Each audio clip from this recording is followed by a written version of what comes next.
अनुज शर्मा, आप देख रहे हैं एसपी9 न्यूज। स्वागत है आप सभी का आज की इस बड़ी खबर में। और बड़ी खबर की शुरुआत हम करेंगे राष्ट्रपति चुनाव से। जी हाँ, बीते दिनों राष्ट्रपति चुनाव संपन्न हो गया और सीधे तौर पर अब देखा जाए तो नतीजों का इंतजार है सत्ता पक्ष को और विपक्ष को भी। लेकिन इन सब के बीच एक बड़ी खबर निकलकर सामने आई है और खबर ये है कि राष्ट्रपति चुनाव में, जी हाँ, 8 सांसद ऐसे थे जिन्होंने वोट नहीं किया और ये बीजेपी के करीबी माने जाते हैं। आखिरकार क्या वजह थी इन 8 सांसदों ने वोट नहीं किया? क्या ये यशवंत सिन्हा को सपोर्ट कर रहे थे? ये यशवंत सिन्हा को समर्थन कर रहे थे, इसीलिए इन्होंने इस वोटिंग में हिस्सा नहीं लिया? और क्या जानबूझकर माना जा रहा है कि इन्होंने बीजेपी से दूरी बनाई? दरअसल इन सब के बीच अगर हम बात करें तो फिलहाल ये देखा जा रहा था कि पार्टी के अंदर बहुत सारे ऐसे बड़े बड़े दिग्गज थे जिनका अंदर से मानना यह था कि वो यशवंत सिन्हा को सपोर्ट करें, समर्थन करें। लेकिन बात बन नहीं पाई।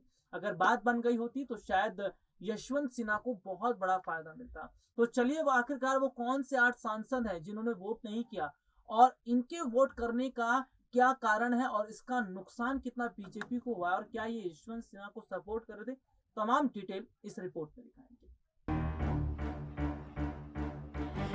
भारतीय जनता पार्टी के सांसद और फिल्म अभिनेता सनी देओल और केंद्रीय मंत्री संजय धोत्रे उन लोगों में शुमार हैं जिन्होंने हाल ही में राष्ट्रपति चुनाव में मतदान नहीं किया।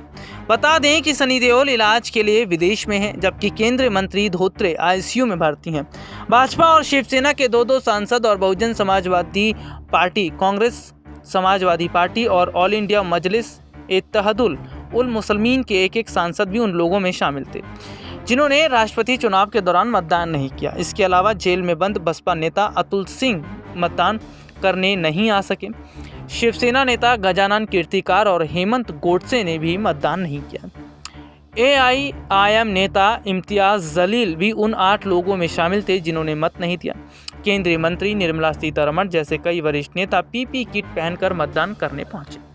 पूर्व प्रधानमंत्री मनमोहन सिंह और सपा संरक्षक मुलायम सिंह यादव व्हील चेयर पर बैठकर मतदान करने पहुंचे।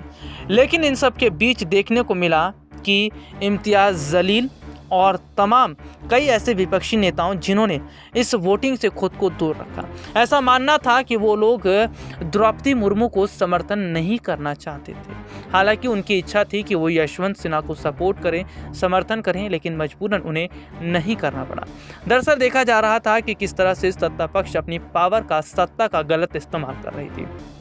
जानबूझकर जिस तरह से क्रॉस वोटिंग करवाई गई और यहाँ तक कि यशवंत सिन्हा ने यह भी कहा कि खरीद फरोख्त भी की गई है।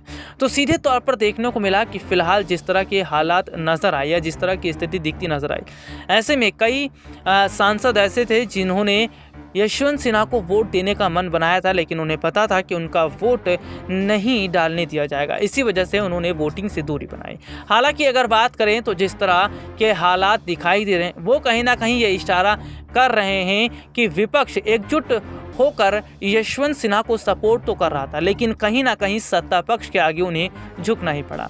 हालांकि इन सब के बीच सत्ता पक्ष की अगर बात करें तो सत्ता पक्ष ने द्रौपदी मुर्मू को जितवाने के लिए चुनावी माहौल के दौरान साम दाम दंडभेद का हर तरीका अपनाया और बीजेपी ने जो नीति अपनाई है उसमें वो कामयाब भी हो सकती है।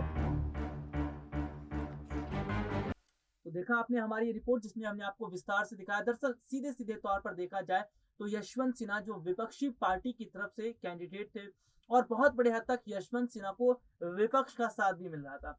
लेकिन इन सब के बीच हमने देखा कि विपक्षी पार्टियों ने जिस तरह से एंड टाइम पर क्रॉस वोटिंग के जरिए बीजेपी को फायदा पहुंचाया, एनडीए उम्मीदवार द्रौपदी मुर्मू को फायदा पहुंचा, लेकिन यशवंत सिन्हा को बहुत बड़ा झटका था। तो ऐसे में देखा जा रहा है कि जो क्रॉस वोटिंग हुई है या जो विपक्ष अचानक से उसने पलटी मारी है, ऐसे में ये देखा गया है कि बीजेपी ने उन्हें डराया, ईडी एनसीबी का डर दिखाया है और यहाँ तक ये भी उन्हें खरीद फरोख्त की बात भी निकलकर सामने आई जो कि यशवंत सिन्हा ने बहुत बड़ा आरोप भी लगाया। तो ऐसे में माना जा रहा है कि क्या वाकई अगर लोकतांत्रिक और संवैधानिक तरीके से चुनाव होते तो क्या जीत यशवंत सिन्हा की ही तय थी। आज के लिए इतना ही, आपसे फिर दोबारा मुलाकात होगी, तब तक के लिए इजाजत दीजिए। नमस्कार।